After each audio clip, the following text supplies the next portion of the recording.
بندہ کہتا ہے آئے تھے کچھ لوگ بس میں نے بہانہ کر دیا تو بھائی تو صاف کہہ میں نے جھوٹ بولا ہے، اس کا نام بدل کے بہانہ کیوں رکھا؟ اور بلا وجہ کا جھوٹ، بلا وجہ کا دوست بیٹھے یارانہ ہے جھوٹ بول رہے ہیں، وہ 6 کروڑ آیا تو 9 کروڑ نکل گیا تو وہ ابا جی لائے وہ جگہ خرید کے، تو میں نے کہا نہیں ڈیفینس والی نہیں مجھے پسند، میں تو وہ بیریا ٹاؤن والا مکان خریدوں گا۔ تو یہ جھوٹ کس پہ روب ڈال رہے ہیں؟ اور جس کو جھوٹ سنایا جا رہا ہے وہ بھی آگے سے جھوٹ بول رہا ہے، وہ کہہ رہا ہے نہیں تیرے تو ابے نے دیکھا، میرے دادے نے بھی 10 کروڑ دیکھا ہوا ہے۔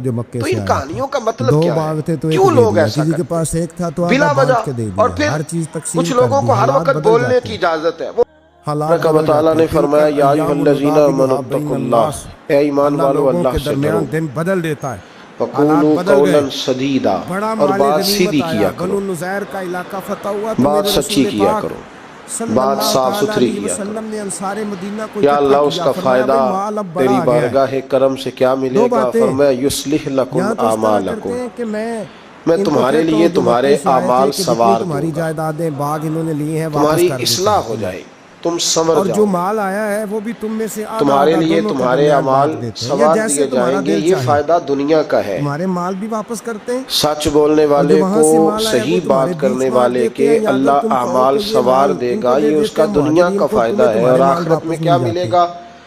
فرمایا وَيَغْفِرْ لَكُمْ ذُنُوبَكُمْ، اللہ تمہارے گناہوں کو معاف فرما دے گا، 7 دن بعد تڑپ اللہ تمہارے گناہوں کو معاف کر دے گا۔ وَمَن يُطِعِ اللَّهَ وَرَسُولَهُ فَقَدْ فَازَ فَوْزًا عَظِيمًا، اور جو اللہ اور اس کے رسول کی فرما برداری کرے تو تحقیق یہ بہت بڑی کامیابی۔